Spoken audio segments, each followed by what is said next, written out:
Good evening out there. How you guys doing tonight? It's Mike, and I'm back again with the Soberheadz start of the day, and I have Soberheadz message of the day, and I have my good brother with me, John. JJ is in the building. He's on here with me tonight, and we're about to get into our message of the day, and we got a real good message today. I decided to we're gonna take it to the basic text, and we're gonna read about who's an addict. And I'm telling you, bro, I was first of all, how you doing, bro? My bad, man. How you doing, man? I'm all right, man. I'm doing better. You know what I mean? Yeah, Started a yeah. little diet, down 10 pounds, so I'm feeling myself Word right up, word now. up. Yeah, yeah, I see your neck looking all yeah, skinny over there, yo. I see you your know, joint. I see that's your it. joint, man. You know, How that's coming for you? I mean, it's good, man. You know, it's just a lot of protein. You know what I mean? So just Yeah, trying to eat right. yeah. You know, wifey got me trying to, eat right. Yeah, So I just got my blood work back, bro. That joint looking yeah, good. That cholesterol came down to where it's mhm. supposed to be at. So no more. I had to cut the fried foods and I started working out and swimming. You know what I mean? More cardio. And it did Okay, the trick for me, but I'm not stopping. I'm keeping going, bro. You that's know what I what's up. mean? So everything is good. How the wife hand holding up, man? I know she went through tough loss recently. How she I holding mean, up, it was funny because she always says she's not going to speak when she gets to these events. And man? then the Holy Spirit move her, and she's always the first one to speak, and she Yeah, always got a yeah. message, that's deep Yeah, for it's dope, them. You man. know what I'm saying? And it's That's dope, almost like man. what you said when my mom passed away. It's just sometimes when we go through things, family just need to show up. You know what I mean? And Yeah, yeah. You just make gotta sure be you're there. all right. So she's Yeah, doing all right now, so can't complain. indeed, indeed. So tonight, bro, I decided to take it over to the NA book and go into Who's an Addict. Read over it, read a couple of the paragraphs and whatever the Holy Spirit has us touch on that hits Hmm. us when we reading it. But I read it like I do it with my group all the time at my job, and Hmm. this joint is to me is different, a little different than the NA big book. Like this joint is more in your face, like calling you out, like this is what's going on. You know what I mean? It's real easy to understand because you know Hmm. sometimes the AA book it could be, now I wouldn't say riddles, but it's like the more you read it, the more you understand it. Hmm. You know what I mean? Because of the older language sometimes. But this joint, nah, this straight in your face, man. Straight in your face. So we about to get at it and just chop it up about it, man. That's why I love Okay. doing this, so we can really just chop it up, man. All right, who's an addict? It says most of us do not have to think twice about this question. We know our whole life and thinking was centered in drugs in one form or another. The getting and the using and the finding ways and means to get more. We live to use and we use to live. Very simply, an addict is a man or a woman whose life is controlled by drugs. And I also like to mention that alcohol is a drug. We are people that are in grip of a continuing progressive illness whose ends are always the same: jails, institution, and death. Those who have found the program of Narcotics Anonymous do not have to think twice about this question: who is an addict? We know the following is our experience. As addicts, we are people whose use of mind altering, mood changing substances cause a problem in any area of our lives. Addiction is a disease that involves more than the use of drugs. Some of us believe that our disease was present long before the first time we used. Wow, bro. Crazy. What you think about what you think about this so far? I mean, it's deep. You know what I mean? Definitely deep. You know what I'm saying? Like I already wrote something down. We live to use and use to live. You know what I mean? Mm, Like that one right there was. Whew. yeah, chime in on that for a second. What you got about that, John? I mean, we live to use. You know what I'm saying? Like when Mm, I know when I was alcoholic. You know what I mean? Like I just woke up every day. Like I had to mm-hmm. have that drink. You know what I'm saying? That's Uh-huh. what I thought living was. You know what I mean? Like that Mm-hmm. was my whole idea. If I wasn't drunk, then I wasn't living. You know what I'm saying? Like Mm-hmm. you gotta make that make sense. You know what I'm saying? And it's just like so many times we get consumed with the drug or with the addiction. We act like that's just human nature, and it becomes a part of our everyday life. You know what I'm saying? So like, Wow. once you go through recovery or withdrawal, you feel as if you can't, if you don't have a drink, you're gonna die. You know what I mean? Yeah, So, yeah, 100%. you know what I I've mean? been So there. that's what for me, that living to drink, what I mean? The hardest part was going through the recovery, just doing having the DTs and everything like that, and just Mhm, feeling like if I don't drink, I'm gonna die. But if I don't, mhm, if I do drink, you know what I'm saying? So it was like it's a catch 22, man. But I tell people sometimes, without the steps or without professional help, you got mhm. cats that have been drinking for so long, man, that they don't know how to get off. You know what I mean? Yeah, So you can't picture life without it. yeah, you know what I That's mean? So that's what the tough part was for me. I couldn't picture life without it. Like I didn't know how I would be able to enjoy anything or supposedly enjoy anything without doing it. mhm. I had grown so accustomed to drinking that it was like um I didn't know what I was gonna be able to do without it. Like Yeah, I didn't even know if I could even function without having the ability to be able to go get something to drink. yeah. And then it got to the point to where uh being tipsy at least was the new normal. Hmm. Now it was abnormal to be sober. It was abnormal to have nothing in my system, and I started feeling more uncomfortable with something not in my system than I did with something in my system, and that let me know right there that I had a problem. But of course, during that time, I didn't realize it was a problem, but the Hmm. problem was already there because I couldn't really feel comfortable without having something in my system. You know what I'm Yeah, saying? So it says most of us did not consider ourselves addicts before coming to Narcotics Anonymous program. As long as we could stop using for a while, we thought that we were all right. We looked at the stopping, not the using. As our addiction progressed, we thought of stopping less and less. Only in desperation did we ask ourselves, could it be the drugs? Wow. that's right. Wow. And I know people hear us laughing. We're not making fun of us, but when you in this recovery thing and you start reading and then you'll laugh because you think about how this was you and you remember your time. So when we're laughing, we're not making fun of people that's struggling. We're talking and we're laughing about what we used to do. Oh yeah, And you we at see a stage yourself in the now that mirror. yeah, when you see yourself in the mirror like that was me.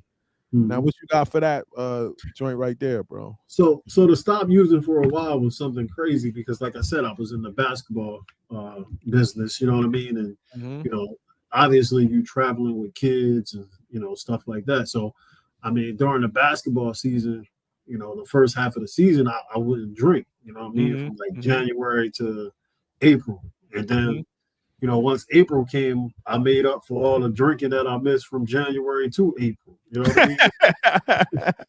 You know, I can so relate. in my mind, I thought I could control when and how I drink. You know what I mean? Mhm, mhm. It started off as like, okay, if I'm not going to drink, I'm gonna drink. What was that stuff called? A duels, old Yeah, duels. old juice, yeah, yeah, You know but what I it's mean? just like it tastes like beer, but it ain't Yeah, beer. yeah. And then I'm like, all right, I'm gonna go drink me some pineapple and ginger ale or something, and it ain't got no alcohol in it, but Uh-huh, uh-huh. not realizing that is turning my sugar up through the roof. You know what I mean? So, Mm, mm. uh, so you try to make uh, you try to make what's the word I'm looking for? You try to make things look like you're drinking. You know what I mean? So like when I'm Mhm, out in a mhm. club, I'm trying not to drink. Instead of me just having a glass of water, now I'm gonna have me a little shot glass or something with some pineapple and Wow, things, yeah, just so I can yeah, fit in. You know what I mean? yeah. And then I heard you say something about being desperate. You know what I'm saying? Yeah. Once you get to that point of like I can't control it, and I tried to do it because I thought I could stop. You know what I mean? I Mhm, always stopped mhm, for 100 days, and I mhm. wasn't drinking. I was drinking up duels, and I wasn't drinking hard alcohol, or as you would say, if I'm drinking wine, I'm just I'm all right. You know what I'm saying? Like, but there's no such thing as being all right. I mean, once I had that first drink, even with the substitutes, it Mm-hmm. became obsession. You know what I mean? So like if I drunk 12 beers, then I would drink 12 old dudes. What's the difference? You know what I mean? Like Mm-hmm. Mm-hmm. if I would have, 12 Hennessy's, now I'm having 12 cranberry juices. And it just, like I said, health wise, it just wasn't a good thing. So, Yeah, they say the biggest problem with being alcoholic is we we can't enjoy it and control it at the same time. no. If we enjoying it, we can't control it. Mm-hmm. And if we gotta control it, we can't enjoy it. So the problem is we can't get both of them, and that's what drives us crazy. But the um just understanding that it's so hard to stop once I got started, man. Mm-hmm. That's what made it where it was like, yo, I gotta do something because the it was dope that you had those jolts of sobriety where you could really try to do this for a month. Yeah, yeah. Like I wasn't going down that road. It wasn't none of that. Like So it wasn't none of let that. me Like it was. I let me might ask you get this, man. hold Yeah, on. I might can get like 2 or 3 days if I was sick, yeah. like physically sick for like a cold or the flu or something Uh-huh. like that. Or if I had like a super bad hangover, I might could get a day and a half or A something day like that. and Maybe a deuce pushing it. You know what I mean? But uh-huh. I wasn't definitely just saying woken up one day and say, all right, I'm gonna go a whole month of just drinking cranberry juice or dews. Mm-hmm. Maybe because I wasn't a beer person, I only drunk beer to like chase. You know what I mean? Like I Yeah, couldn't yeah. drink like a case of beer and just keep drinking beer and get drunk. Nah, I was the other kind of alcoholic. I needed the liquor that just hit me. Boom. You get what I'm I saying? was, So what you I wanted to was the ask? worst. I said I was the worst because I would drink whatever you put in front of me. But Yeah, I, yeah. I think the question I want to ask is probably more for the viewers that's watching out there tonight. Like, what was 24 hours in the life of Mike Melton when he was an alcoholic? Like, what was that like? Mm. Um. All right. I'm gonna pick like one of the worst days. I would get up. At the end, I would get up. I make sure that I heard my wife off. My wife at the time, I heard her off to work, like telling her to hurry up and this and this. You know what I'm saying? Saying little things, not coming crazy at her, nothing like that. Then I hope that I got like a couple of those pineapple Ciroc airplane joints in the basement and still in the box. Mm-hmm. Only need like 3 at first. That I saw those 3, I was good. Then I give me some ice. I'll pour it in there. Now this like 8 o'clock. I'll drink that to 9 o'clock. Then the liquor store open. Mm-hmm. Then I go to the liquor store. Then I get, and this was the routine when I get there.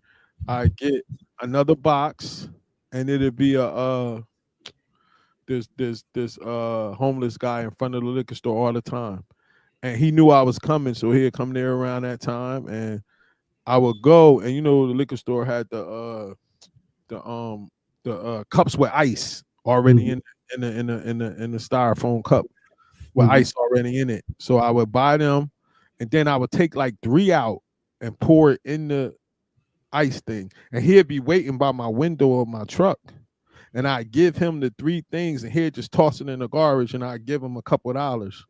Like every day. This will be I don't know why I just didn't throw it in the garbage myself, but that was our thing. You know what I mean? And then I'll go home and then I drink and I talk to my friends and watch Drink Champs. Mm-hmm. And about 11:30, I'll be super bodied. Then I order some junk food for like pizza and chicken cheese steaks and stuff like that. Then Mm-hmm. I'll go to sleep, pass out, go to sleep. And then I'll wake up about 3, and then I go at it again. Then I go out around the town. Then I go to like bars and like HK and all of that kind of stuff. And Mm-hmm. then I had some ungodly stuff going on that I ain't gonna get into on here, but Yeah. you know what I'm saying? Like, so Yeah. but that was the day. And then at night, I'll be in there for the nightcap, and then I'll try to make it upstairs and they started getting harder and harder to get out the basement, like to make it upstairs. And I put myself in danger. I could have really hurt myself or killed myself if I would have fell backwards. I mean, that's the scary part. When you really look back and say how many times you could have hurt yourself. You know what I mean? Like, Yeah. I think about how many times I got behind the wheel. Yeah. Slow up. You know what I mean? Like, yeah, that's why I did a story about the grace that he gave us. You know what I mean? The grace, like to be here, that we ain't kill nobody or get killed. Mm-hmm. You know what I mean? So, all right, here we go. We did not choose to become addicts. We suffer from a disease that expresses itself in ways that are antisocial and that makes detection and diagnosis and treatment difficult. Whew. My disease definitely became antisocial, bro. Like, you know what's crazy? Like, it started like and many people out there that's watching it that have been through this can probably relate. Even you can relate. It was like in an instant, I went from partying in clubs in Vegas, clubs, dreads, and all of that kind of stuff, to in the snap of the fingers, I was in a basement isolating, drinking by myself. Like instantly. You get what I'm saying? It was like a blur in between. You know what I mean? Definitely. Like you can relate to that kind of thing where it got to the point to where you started isolating and you was drinking by yourself? Oh yeah, because the people I was drinking with couldn't keep up with me no more. That's what I was telling myself. You know what I mean? You got to start changing friends. That's it. My boy was talking about that today. When we started to change, when you started to see that, I remember going to the place HK and there used to be like 5 guys in there when there was really nobody in there. And then I went in there once and I saw them and I started drinking. Then I went in there another time on a different day. I saw them, I started drinking. And then by the third time, I became number 6. It just seemed like every time that you know what I'm saying? That's how real this thing gets. You never thought that you would be that person on a Monday at 2:00 in the afternoon. I used to live across the street from a bar, so I was just like, wow, yeah. I would wake up the bar. Matter of fact, when I worked at the bar at the time when I was drinking, I wake up at 9 o'clock, go open the bar, and I'm drinking with the first person that come through the door. You know what I mean? And as I used to joke with the Indians, they don't believe in no breaks. So I'm working from 9 to like 2 in the morning. And I'm just drinking, you know what I mean? Like when I would close the shop up at 11, I'm opening up the bar just for me and my friends so we can continue to drink more. You know what I mean? Not to mention I got to get up at 8 o'clock to come reopen the store and do it again. You know, so you said something that was deep, and it was like you think you can control when you think you can control the situation, but you really have no control. That's the key. You know what I mean? Like I learned later on through my recovery is the only person that I can control is myself. You know what I mean? How I respond and how I react to situations that I have to face sober in 2025 is different. How, you know, when I first started, you know what I mean? Like, you know, I was on this journey for a long time. There's been hills and valleys and ups and downs. You know what I'm saying? And like I said, it's been 90 days. It's been, you know, 6 months. How many days? How many times do you feel like you had it in your heart that you really wanted to stop? I think every time I wanted to stop, I really had it in my heart that I could stop. You know what I'm saying? Real? Yeah. But the thing was every time I got convinced that this is something I can do, one thing triggered me to fall back into drinking. You know what I mean? So whether it was somebody dying and, you know, you go to the funeral and then they drink it, or, you know, you might have your own personal demons that you're dealing with. So you try to drink it away. You know what I mean? It wasn't, like I said, it wasn't until I gave my life to God, you know, I said I couldn't do this no more without you, that, you know, I became sober. So.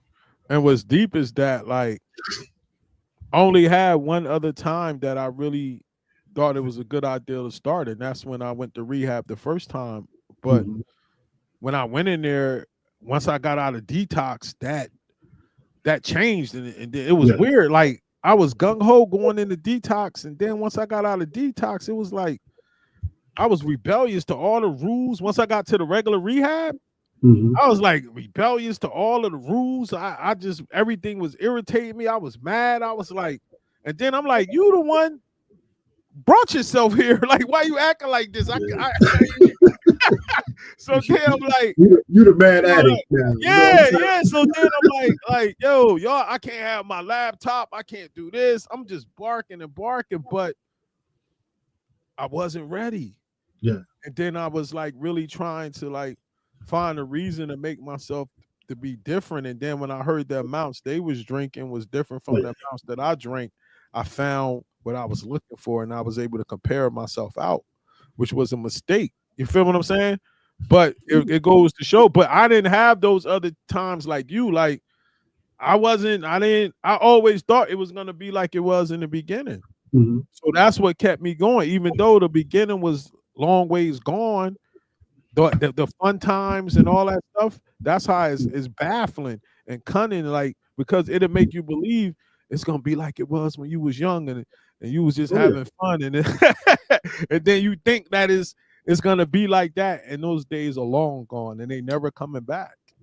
Well, the scary part, excuse me, is like you said, when I don't know about how you felt, but I know when I first went into rehab, you like, whoa, you start to hear the stories, and I'm like, okay, like you said, I'm not there just with alcoholics. I'm there with jokers that have, real drug problems. You know what I'm saying? Like, and I remember sitting down and listening to their stories and being like, yo, they worry worse than me.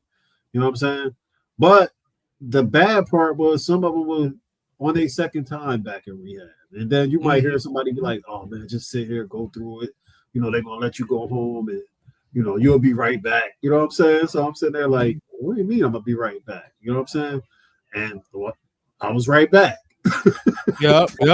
That's how it be. That's how it be. And then my last time I went, I was like, all right, I'm going to the meetings because you know how it is. You want to waste the time as far as, get your schedule in there. So anytime they had a meeting, I was going to a meeting. I don't care what the meeting was about. I'm in the meeting. You know what I'm saying? Yeah. Front and center. I got all the questions. I got my, like what I'm doing with you right now. I got You was doing that. You had all that the first time you went. I mean, them other times before you got serious. Heck yeah, man. Nah, the first time I went, I was goofing off in the meetings. I was laughing. I wanted to be entertained. Like I was a 40-something-year-old kid. Like I was just. Nah, I couldn't do that, man. I was playing around. I couldn't. The crazy part for me during my rehab stage was actually sitting in or sleeping in a room with somebody that you don't know that's here for the same problems that you have. You know what I'm saying? I'm like, I really couldn't go to sleep, so I was just like, all right, let me do something to keep this time going. And then when I got in the meetings, I was just like you said, I was either going to participate or just be stupid in the meetings and be like, yo, I don't know why you here, because you can fix yourself, and these are choices that you made. And I'm saying, just trying to be rebellious.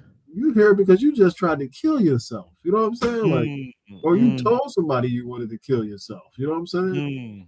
And I think I said, like, the last time I really went in, it was one of those times where I just never forget. Like, I could feel the presence of the Holy Spirit. You know what I'm saying? Like, indeed. And it was just like the rooms, like, because you know how it is, they'd be like dark and gloomy, and then I said, all of a sudden this room started lighting up. Like, all right, man, it's time. It's time for to get it. That was that time. So. And it says, our disease isolated us from people except when we were getting, using, and finding ways and means to get more. Hostile, resentful, self-centered, and self-seeking, we cut ourselves off from the outside world. Anything not completely familiar became alien and dangerous. Our world shrank and isolation became our life. We used in order to survive. It was the only way of life that we knew. Wow. That's crazy. Hostile, resentful, self-centered, and self-seeking. South Wow. Season. Talk about it, brother. What you got for that? What you got South for that? Season was crazy, man. I can remember going to basketball tournaments, excited to coach, but more excited to get out of there to go to party after the game. You know what I'm saying? Like, Oh, so every oh. time we would go to an AU event, I'm sitting there like, okay, the longer it takes us to play this game, the longer I gotta wait to have a drink. Oh, You know what I'm saying? So, wow. like you Wow. said, and then you talk about the environment. You know what I mean? So, like Mhm. in those environments, it's like every time I went somewhere and I got together with other coaches, it was like, well, meet me at the bar after the game. You know what I'm saying? Mhm. You know, the game was over at 2 o'clock. We don't play again until the next day. Now I'm sitting at the bar from 2 o'clock to, you know, Time to go to sleep. yeah. And I now I gotta remember, get yeah, up and do it again. that dictated where I was gonna stay. Yeah. You Like had to have a bar. You had to have a the- bar in the hotel if yeah, the hotel and the yeah. and what we was doing that night dictated where I was gonna stay especially when I went out of town and I was working for other people, Oh like yeah. doing the like writing and doing that Mhm. stuff. Oh, the nightlife was lit because I knew as soon as I get done that day, I'm gonna go to the room. I'm gonna rush through the articles. You know what I Mhm. mean? Especially when I got good at it, then I knew Oh I yeah. could do that quick. Then once I got done, I knew I was hitting the town. No matter what place we was in. You get what I'm saying? Then you start getting those regulars that you knew from that town. Like Mhm. year after year, they know you coming in. You know what I'm saying? Oh yeah.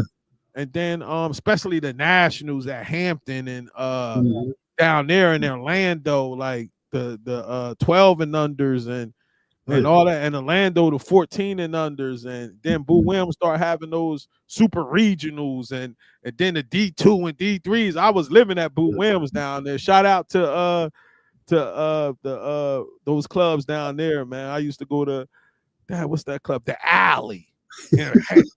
Yo, the Alley was crazy in Hampton, bro. Like that was one of the craziest clubs I ever went to. Shout out to anybody in the chat if you want to get in the chat and that been to the Alley before. The Alley was crazy. Man, that whole stretch from Yeah, Chesapeake that was crazy. to That was crazy. Norfolk, man, like at that time, it was crazy. Yeah, yeah, I down mean, I there was. remember when AAU was trying to, go into inner cities just to get, to Mm-hmm, bring business. Like I'll never forget when they did it in Detroit, Little Rock, Arkansas. You know what I mm-hmm. mean? Memphis, Tennessee. You talk about places that you take chances with your life going to nowadays, man. Yeah, yeah. But I'll never How did forget. you? Go ahead. Go ahead. What you was about to say? No, I was just gonna say I'll never forget. Like for me, the the amount of alcohol that was involved. You know what I'm saying? Like, Yeah, yeah, and then yeah, I started reading like coaches getting knocked for driving while drinking or yeah, just going to yeah, different events, man. And you like, yeah. whoa. I, I mean, I got asked to speak one time, and I'll never forget. My wife was like, "Hey, you can't drink until you finish speaking." You know what I mean? Mm. And once I spoke, I mean, I'm talking about as soon as I put the mic down, Mm-hmm. I was on. I went from 0 to 60. Yeah, yeah, that's what you You was know, waiting for. it's And the crazy, man. hostile, resentful, just angry about everything, man. We cut ourselves from the outside world. Yeah. I started that was definitely towards the end of my joint. That's Mhm. when I really started isolating in the basement and all that kind of stuff. You Let know me what ask you this: when you was going through your situation, I'm saying? uh, do you think the isolation was more from the people that didn't believe that you was innocent, or it was just like, It was the isolation was it came from like the closer it was like when they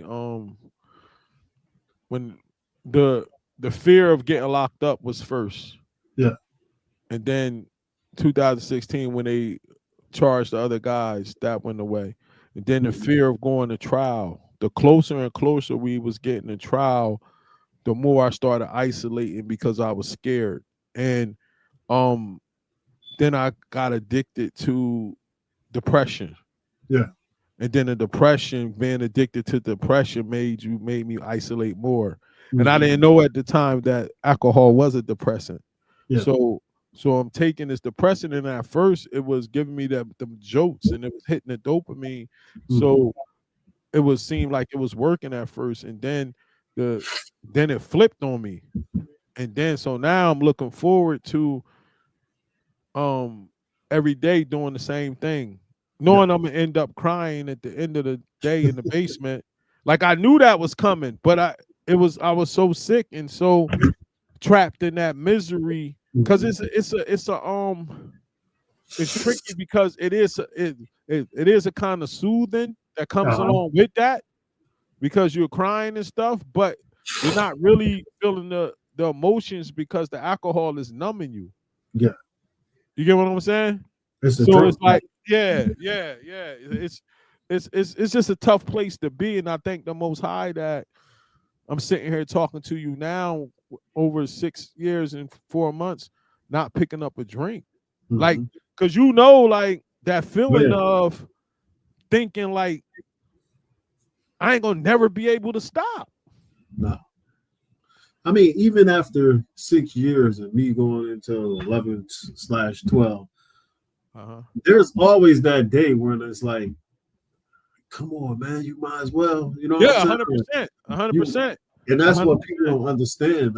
They might see us and they might like, oh, well, he got 6 years, he got 11 years. You know what I'm saying? And no, we go through it. Yeah, we go through it every single day. You know what I mean? We go through it. All right, it says, excuse me. Some of us use, misuse, and abuse drugs and did not consider ourselves addicts.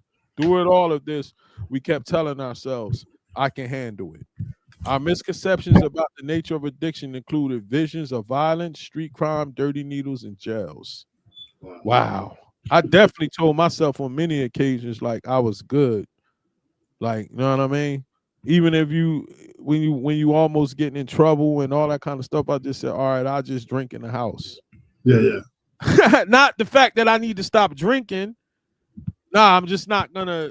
I was just in the wrong town when I got pulled over, or it was their fault. Like we come up with all these different excuses, and it's never the alcohol, is always everything else. We don't never want to say like, yo, I need to stop because I have a drinking problem. You know what I mean? You're 100% right about that. Like we come up with all other excuses on why this is happening. No, it's happening because you're alcoholic. You know what I mean? Like, nah, it was their fault. You know what I mean? I shouldn't have did this. I was in the wrong place. You know, I shouldn't have went that way. If I would have just turned left at that light. Like you just come up with all types of crazy stuff. No, you're an alcoholic, bro. I mean, the crazy part for me was waking up in a jail cell, and I'm like, I ain't never been locked up before. You know what I'm saying? I'm sitting here like, why am I getting locked up? I'm getting locked up for disorderly conduct coming out of a strip club. You know what I'm saying? And I'm like, I gotta go to jail in Neptune. And then I get to Neptune and I'm talking mad stuff. They was like, okay, you want to talk stuff? All right, we send you to the county. You know what I'm saying? I'm sitting there like, man, I ain't scared of no county. Now I wake up and I'm sobering up in the county. And I'm like, how am I sobering up?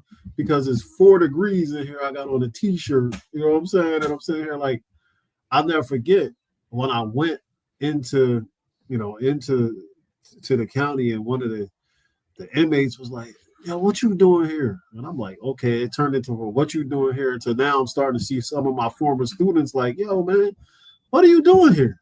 You know what I mean? Wow. And I'm like, it's that control thing. And I said, this is when I knew I had a problem. So not only am I drinking out of control, but then my health is starting to take a turn.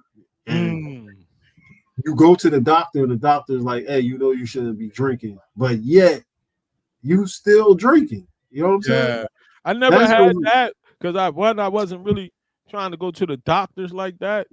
And the second, and of course, when I go, I will lie, and I just think my enzymes and stuff just wasn't that bad yet. Really get noticed, but you lie. They ask you on the thing how much you drink. You say 2 a day, and this. You know what I mean? So, I got to a point where I had to stop lying. You know what I mean? So like, wow. and Wow. then it was like, even when I found out, like, hey man, your blood pressure high, it was like, okay, well, if I take this pill after I drink, then my blood pressure fine. Mm. And I'm like, There go that. the, There go the that stuff that you rationalization. do to try to Rationalize. rationalize, Yeah. it's Yeah. crazy. Man. Yeah. When our addiction was treated as a crime or moral deficiency, we became rebellious and was driven deeper into isolation. Some of the highs felt great, but eventually the things that we had to do to continue using reflected desperation. We were in the grip, we were caught in the grip of our disease. We were forced to survive any way that we could. We manipulated people and tried to control everything around us. We lied, stole, cheated, and sold ourselves. We had to have drugs regardless of the cost. Failure and fear began to invade our lives. Wow. That's deep. I told you this joint hit you in the face. Oh like yeah, like the NA, they don't be playing, bro. They hit you right in the face, bro. I see. It's deep, man. Let's look at this one. He said that some of the highs felt great. Some of the highs felt great.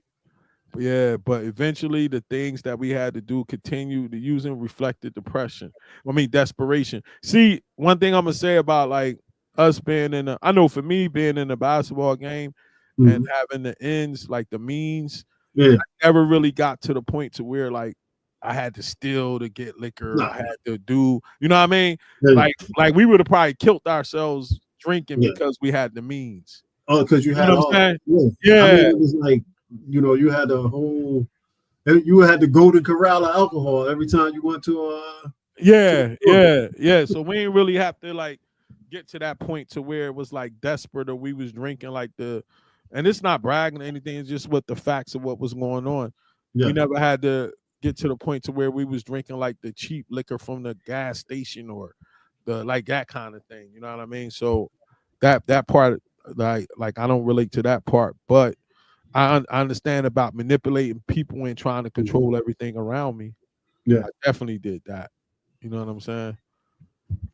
So, I mean, I'm reading something right now, and it talks about the reward system. You know what I'm saying? It Mm-hmm. says drugs and certain behaviors can flood the brain's reward systems with dopamine, Mm-hmm. reinforcing the behavior and making it more likely to be repeated. Mm-hmm. And that was the thing. You know what I mean? Like, hey, if I could cheat on my wife one time and not get caught, then I'm gonna keep doing it. You know what I'm saying? Mm-hmm. If I could, drive home drunk and not have an accident, I'm gonna keep doing it. You know what I'm saying? Mm-hmm. So those type of behaviors, they wasn't looked at as punishment. They actually looked at, you start glorifying that. Hey man, can't nothing stop me. What I'm drinking. You know what I'm saying? Yeah, Like yeah, that be that how it actually lies to your brain exactly. and have you thinking that you're unstoppable and you could do whatever you Mhm. want. Yeah, yeah. One aspect of our addiction was our inability to deal with life on life terms. We tried drugs and combinations of drugs to cope with a seemingly hostile world. We dreamed of finding a magic formula that would solve our ultimate problem, ourselves. Damn. It's The crazy. fact that we could not use any mind altering or mood changing substances, including marijuana, alcohol, successfully, drugs ceased to make us feel good. Wow.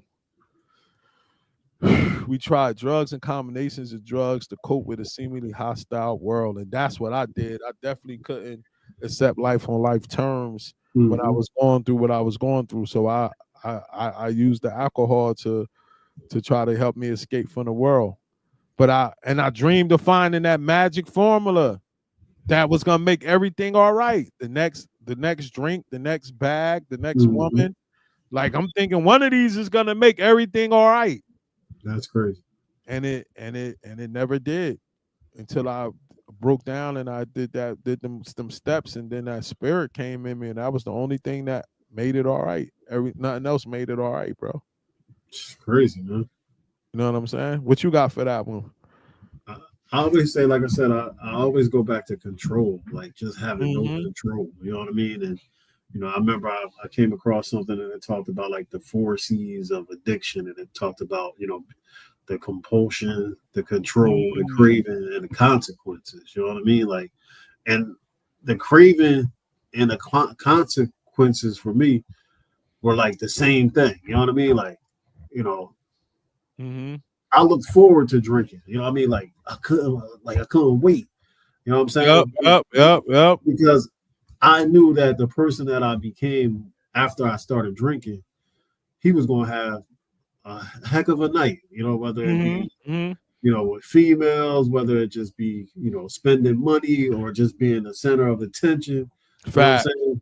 So the consequences never really affected me because I didn't care about the consequences. You know what I mean? All those things to try to lift up that low self-esteem that I had inside of me.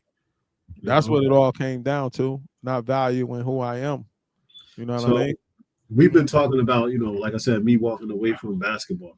So I always say like this, as much as I was able to impact lives with JJ Hoops, I still did a few disservices to people as well. You know what I mean? Like if I was out drinking with somebody, you know what I mean, or if I didn't say, hey man, you shouldn't be doing this, or you should have a relationship with God. At that time, I was doing a disservice. So the legacy of JJ for me now is more than basketball. You know what I'm saying? Yeah, so that's why it's easy to transition, because the love that I have for basketball was a gift that was given to me by God. You know what I mean? The same love that I have for sobriety and talking about God is another gift from God. So, like I said, I just choose to move forward in that realm and just, operate in that space. And instead of me trying to control everything, God is in control of every decision that I make. So you better believe it.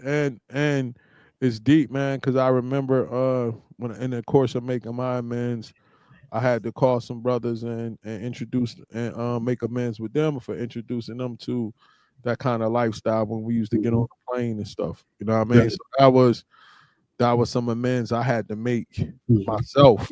You know what I mean? Like you just said, like I wasn't telling them about God. I was telling them to do the opposite. You know what I mean? And I was a bad example when I had to really eat that and take accountability for what I did. And I had to call them up the same way I called them up to told them how to get tickets. I had to call them up to say, I apologize and can you forgive me for doing it? Oh, yeah. Like you said, the same way you call up about tickets, the same way you sending videos out about, God. Yep. I mean, I always tell people like this, it's your choice. You know what I mean? Like, I always go back to that chance and a choice, man. You sent me a video today. You know what I mean? I got a chance. That was deep. That was a good video. That was a good video. It is crazy because you sent me something and then I got another thing that I'm reading, like I said, with this more time on my hands and not worrying about going to practice and stuff like that, I get a chance to read more. You know what I mean? Like, bro, I'm on my third book in like the last 3 weeks. That's what I'm talking about. You know what I'm saying? Like, this is crazy. Talking about, I love how you enlightening yourself. I love how with Al at, he need to get on here. My boy in the pool now swimming. He doing his thing. You over there getting losing your weight. We talking about I started to text you last night. I never night. thought it was I have two long branch dudes to be my sobriety buddies on this journey with God from the LB. Yeah, it's dope, man. It's dope. Who would have ever thought, man? And it says, at times we were defensive about our addiction and justified our right to use, especially when we had legal prescriptions. We were proud of sometimes illegal and often bizarre behavior that typified our using. We forgot about the times when we sat alone and was consumed by fear and self-pity. We fell into a pattern of selective thinking. We only remembered the good drug experiences. We justified and rationalized the things that we did to keep from being sick or going crazy. We ignored the times when life seemed to be a nightmare. We avoided the reality of our addiction. Wow. Sheesh. I told you, man, this joint be hitting, bro. I don't know who, like, when they put this together, somebody definitely sat down and said, pour it all out. From the darkest, they put it from the dark place, man. You know what I'm saying? Yeah. Somebody said, pour it all out. You I know what I mean, go mean? back to the question that they asked me when I was going through and my last time. Like I said, to get me where I am, the question becomes: do you want to live or you want to die? You know what I'm saying? Mm, Do you want to go to heaven or you want to go to hell? You know what I'm saying? So when you mm, got those two motivation in front of you as far as like living, right? Especially if you got kids and a wife, and you know what I mean, and then getting to heaven, especially if you lost loved ones that you really want to see that gave their life to God. The only way that you can get to heaven is through the Son. You know what I'm saying? So like, you know, that's why my wife always she has this way of saying things that sometimes I just be looking at her like, "What you talking about?" She always tell people like, "I just want to see you get to heaven." and that's all she need to say. Like in That's some it. cases, yeah, that's point You know what I blank mean? period right there. No, I'm Point not blank going to go period. back and forth with you. I just want to see you get to heaven. Yeah, You know what I but mean? this part is deep. We were proud of the sometimes illegal and often bizarre behavior that typified our using.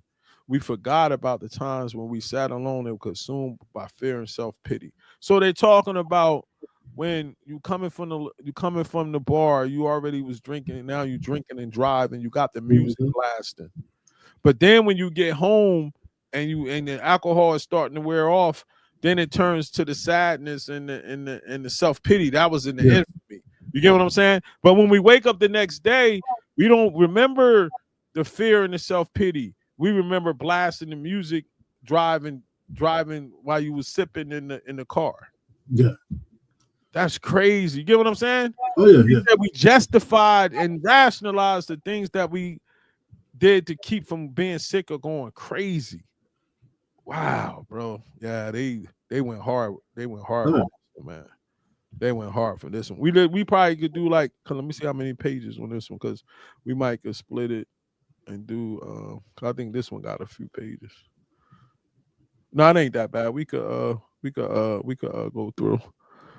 Yeah, so what you think, man? I mean, I think this is what people really need. You know what I mean? In order to get to the Yeah. place where you want to stay sober or give your life to God, it takes work. You know what I'm saying? Hmm. Like Hmm. the same type of work that you was doing to self please and you know self serve it's the same type of work that you need to put in to stay sober. You know what I mean? So Mm. this thing right here make you like but it's like right here with this. You know what I'm saying? Yeah. It says Yeah. higher mental and emotional functions such as conscience and the ability to love were sharply affected by our use of drugs. Living skills were reduced to the animal level. Mm, Our spirit was broken. The capacity to feel human was lost. These seems extreme, but many of us have been in this state of mind. mm, We were constantly searching for the answer, that person, that place, or that thing that will make everything all right. We lacked the ability to cope with daily living, and our addiction progressed. Many of us found ourselves in and out of institutions. You just talked about that, man, going in and yeah, out of the yeah, institution. yeah, yeah. Whew. Because you searching for that person, that place, and that thing, man. You know what I mean? Mm. Like here it is. You know, in my first marriage, I'm thinking, oh man, I'm married. You know Mm-hmm. what I'm saying? I got the perfect girl. You know what I'm Mm-hmm. saying? But it's not the perfect job for me at the time. I'm not staying in the perfect Mm-hmm. place. So I Mm-hmm. had one of the three things that I was trying to control. You know what I'm saying? Mm-hmm. Then I'm going in relationship after relationship with the same mindset. I have to have control of these three things. You know what I mean? Like I gotta have a good place to live. I gotta have a good job. You Mm-hmm. know what I mean? And it's just like you start to you start to live life according to what alcohol is telling you that life should be. Yeah, yeah. It's like I heard that before. Like at first you celebrated your success with the alcohol as Mhm. you climbed up, but then you started to lower your expectations of yourself Yeah. according to the alcohol. But you said it best. You celebrate. Mm. You celebrate.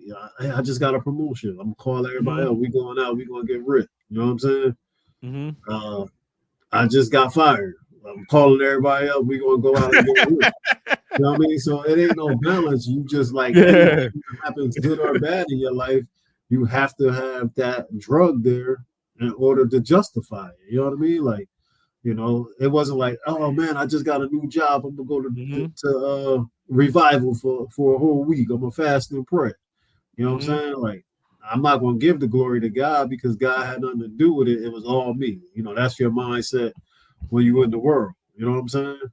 Now Indeed. it's like, bro, before I wake up in the morning, it's like, hey, before me and my wife get anywhere, we thank God for the day, and we go through what we thankful for with each other. You know what I mean? So Yeah, it says these experiences indicated that there was something wrong with our lives. We wanted an easy way out. Some of us thought of suicide. Our mm, attempts were very feeble and only helped to contribute to our feelings of worthlessness. We were trapped in the illusion of what if only, and just one more time. When we did seek help, we were only looking for the absence of pain. Whew. yo, that's yo, that's deep right there. yo. I definitely thought about the suicide. I definitely felt the worthlessness.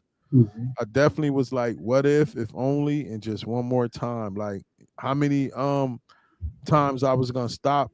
Today was the last day. How many Fridays was the last Friday? This weekend is the last weekend. How many New Year's resolutions, and I'm stopping after my birthday, and Yeah, yeah. sheesh. You know what I I mean? mean, Yeah, the, it's the deep. bottom line is we can all have those sayings. We can all, feel as if we can make it stop. But until you submit yourself to a higher power and really believe that you don't have the control, Woo! it's not going to happen. You know what I mean? I don't care who you are. You know what I mean? Like, I tell you firsthand, without God, there is no sober JJ. You know what I mean? Uh, Like, Second that over here, brother. so, you know, Definitely not. Definitely not me, bro. Then it says we had regained good when we had regained good physical health many times, only to lose it again. Our track record shows that it is impossible for us to use successfully. No matter how well we may appear to be in control, using drugs always brings us to our knees. Like other incurable diseases, addiction can be arrested. We agree that there's nothing shameful about being an addict, provided we accept our dilemma honestly and take positive action. We are willing to admit without reservation that we are allergic to drugs. Common sense tells us that it would be insane to go back to our source of our allergy. Our experience indicate that medicine cannot cure our illness. Although physical and mental tolerance play a role, many drugs require no extent period of use to trigger allergic reaction. Our reaction to drugs is what makes us an addict, not how much we use. Every time I read this when I'm doing my group, I always go over that last one again and our I reaction. explain to the people, yeah, because and I always use the illustration of like if me and my mom went out to a bar and she's Mm-hmm. non-alcoholic and I'm alcoholic. So we Mm-hmm. sit down at the bar, we put a drink, we put a shot in front of both of us. You know what I mean? She take her shot, I take my shot. Her shot is gonna make her head fuzzy. She's gonna get warm. She's gonna be like, I'm good. My shot is gonna make my body say I need more. Yeah. That's what makes me alcoholic and makes her non-alcoholic. It's not how True. often I drink, it's not how much I drink, Yeah. it's how my body reacts Yeah. once alcohol is entered into my body. Mm-hmm. You know what I mean? And people need to understand that so they don't get stuck with in the stigma of thinking they're a bad person or they're terrible or this or that. You're like this because the way your body reacts to it. Oh yeah. And that's You know that's what I mean? the addiction. Yeah, yeah. You know, The way your body reacts to it. the Any Go craziest ahead. Go the ahead. craziest is like you said. So addiction comes with not just alcohol. It comes with underlying issues as well. You know what I mean? Mm-hmm. I, I'm reading a book now, and I thought about you when I read this. So one of the addictions that we all have is no matter what, our body tells us we need to eat every single day. You know what I'm Mhm, saying? mhm, So just imagine somebody saying that they're going to fast for 40 days and 40 nights. You know what I'm saying? mhm, or Mm-hmm. even fast for 24 hours. You know what I mean? Like that switch to tell your body to or your mind that you don't want food, that's an ongoing fight. That's a struggle. You know what I mean? Yeah, Because 100%. but one thing I need food. You know what I Mm-hmm. mean? I don't need alcohol, but I need food. Now the Mm-hmm. problem becomes when your body starts to tell you during this addiction that I need alcohol. You know what I'm saying? Like Mm. so now The your physical craving. alcohol is Yeah. more important than your food. You know Yeah. what I It mean? was Like definitely in the end. I was definitely drinking in the morning before I ate. yeah, 100%. so you're not even 100%. thinking about eating because you said to Ooh. yourself, I if I mean, got $50, right, uh-huh. I'm gonna spend $47 on drinking, and I'm gonna go get me a $3 bundle from McDonald's, and that's gonna Wow. sober, that's gonna sober me Or up. or how many times you was at, keep it real, how many times you was at a cookout and your wife or your girlfriend was trying to get you to put something on your stomach and you was like wrap it up and just take it home because you ain't want to stop drinking. That's I it. know, like, yeah, yeah, yep, You yep. know? That's how deep it get. Yeah. Many of us did not think that we had a problem with drugs until the drugs ran out. Even when I know I always laugh when I read that part too.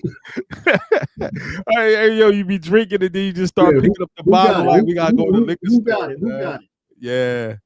Even others told us that we had a problem. We were convinced that we were right and the world was wrong. We use this to believe and justify our self-destructive behavior. We develop a point of view that enabled us to pursue our addiction without concern for our own well-being or the well-being of others.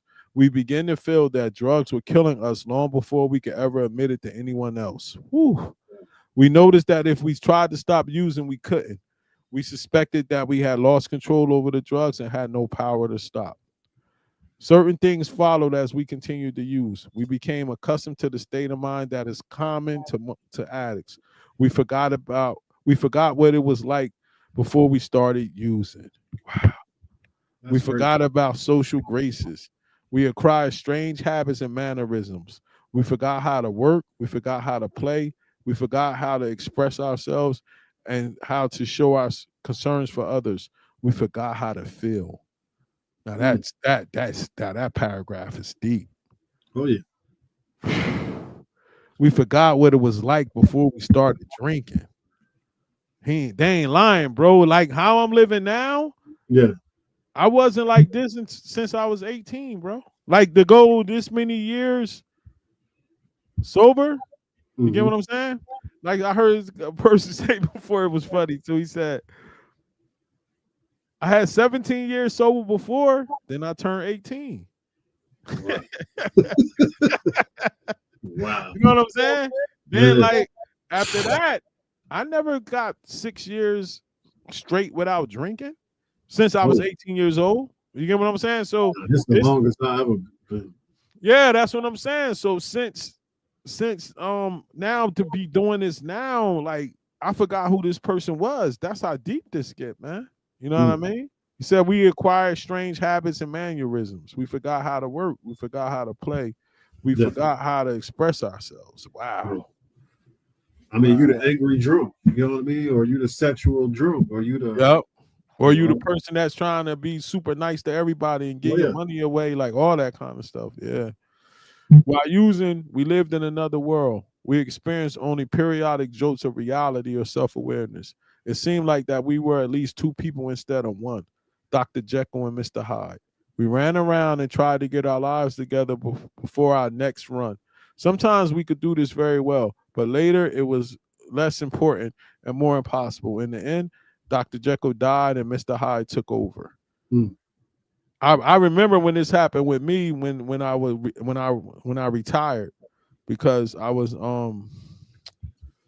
started when I first retired I was able to start drinking late in the afternoon. Hmm. You know what I'm saying, like 3-4 o'clock, and Yeah. then Yeah. 4 o'clock turned to 2 o'clock, then 2 o'clock turned to 12 o'clock, then 12 o'clock Mm. turned to 10 o'clock, and then it's 9 o'clock in the morning. You get what I'm Yeah. saying? Oh yeah. So that's when Mr. Hyde just took over my life. You know what I'm saying? It says each of us has a few things that we never did that we cannot let These things excuse us to use again. Some of us will feel lonely because of difference between us and other members. This feeling it makes it difficult to give up old connections and old habits. See, that thing that we never did before, I never experienced blackout. And at a time, I was in a meeting and I really looked it up on my phone to try to figure out a way not to be an alcoholic. That's how sick this thing is, bro. Like, since I never experienced that, I really like looked it up when I was in a meeting on my phone. Does every alcoholic have to black out? That's sick. You're in an AA meeting and you're gonna look that up on your phone. Like that, like I had like 6 months sober. Then I went to a meeting and I heard this guy say he never blacked out. And then that he caught my attention because I found somebody that was like me. And then he said he went to a meeting and he this guy said that he never blacked out and he went out and he blacked out the first time he drunk and he almost killed somebody. And he said he went up to that guy and told him he needed to hear that. And I told him I needed to hear that. You see how like tricky this thing is, bro? Like it will forever make you think that you could do it. You know what I mean? You getting tired out? You want to finish this tomorrow? Hello? I can't hear you. Yo, I can't hear you. Can you hear me? Yeah, I hear you now. I said the blackout, the worst blackout I had, man, was I actually got drunk. Mm-hmm. Drove to my parents' house. Why? I don't know. And I got my own place at the time. So I'm like, what in the world am I doing? And I woke up butt naked on my parents' bathroom floor. Yeah. My mom was like, what are you doing? You know what I'm saying? Like, yeah, that blackout. I never experienced that. That's what but that's how dangerous this thing could get, man. yeah. Shoot, it's crazy, man. And we got like 2 more pages and we done. It says All at right, first man. we were using it in a manner that seemed to be social or at least controllable. Mm-hmm. We had little indication of the disaster that the future held for us. At some point, it says, hold up, I messed up. Because this where it get good at.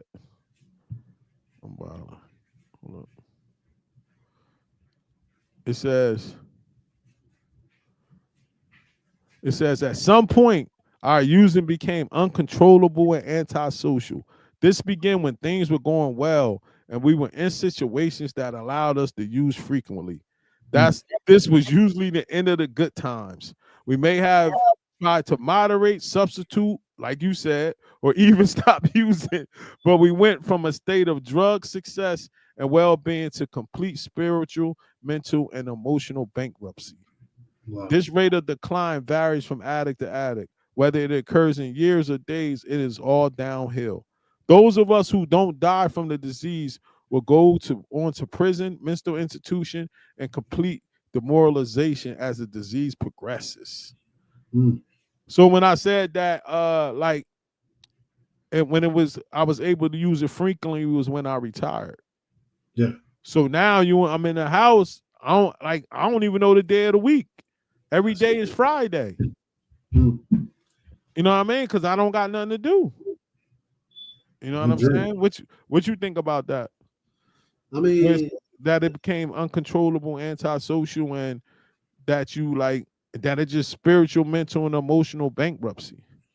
Well, that part right there is deep. You know what I mean? Because part of becoming an addict is losing that disconnect from God. You know what I mean? Talk about it. You don't have no relationship, and then the devil becomes the alcohol, and then everything that comes with the alcohol is good. You know what I mean? Like, the money. That was deep right there, boy. The power. That was deep right there, boy. But even in that's why they call that alcohol. They call it alcohol spirits. That's deep right there. What you just said. Because even while you're alone in the basement, you still going places in your mind. You know what I'm saying? Or on your phone. Yeah. And this alcohol, you don't have to.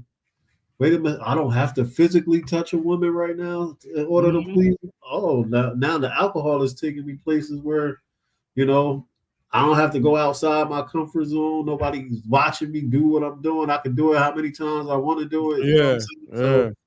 So, I always tell Wow, people like that's this: deep. the consequences of being an alcoholic is we still have to say, whenever we go to a meeting, my name is John and I'm an alcoholic. You know what I'm That's saying? deep. That's deep. I don't stop becoming an alcoholic. You know what I mean? Because the Mm, day I stop becoming an alcoholic is the day I fall back into, saying that I can mm, control everything by myself. mm. You know what I'm saying? So I still Love I that. carry I wear that with a badge. You know what I mean? A badge of honor. Like, hey man, my name is John and I'm an alcoholic. But God, you know what I'm saying? Mm-hmm. I always say I read a book last week and it said, you know, do an exercise when you feel like you might be struggling with something. And it Mm-hmm. said take a deep breath and say, when you take a deep breath in, say I cannot. And I Mm-hmm. was like, okay, I cannot control uh how I feel about certain situations. And then Mm-hmm. it said take another breath in and breathe out and say Jesus can. Jesus can Mm, control how I feel about certain situations. So, I mean, mm, that's where I'm at in my life. You know what I mean? Like until you truly give your life over to God and say that I need Him in my life every day, all the time. You mm-hmm. can't manage this sober life. You know what I mean? Like Yeah. I could Talk tell you about about the steps. I could tell you about this, but if you don't put God in it, whoo. I can't tell 100. you. Yeah, exactly. Drugs has given us the feeling that we can handle whatever situation might develop. We became aware, however, that drug usage was largely responsible for some of the worst predicaments. Some of us would spend the rest of our lives in jail for a drug related crime. Mm. Glad I never blacked out, man. Imagine waking up and they telling you you killed somebody, bro. Yeah. Like, shh. Well, yeah. Whew. We It's had to crazy. reach we had to reach our bottom before we were willing to stop. We were finally motivated to seek help in the later stage of our addiction. Then it was easier for us to see the destruction, disaster, and delusion of our using. It was Mm. harder to deny our addiction when problems were staring us in the face. Whew, I ain't lying about that. Some of us first saw the effects of addiction on the people close to us. We were very dependent on them to carry us through life. We felt angry, disappointed, and hurt when they found other interests, friends, and loved ones. We regretted the past, dreaded the future, and weren't too thrilled about the present. After years of searching, we were more unhappy and less satisfied than it was when it all began. Wow. Our addiction enslaved us. Our addiction enslaved us. We were prisoners of our own mind and condemned by our own guilt. We gave up the hope that we would ever stop using drugs. Our attempts to stay clean always failed, causing us pain and misery.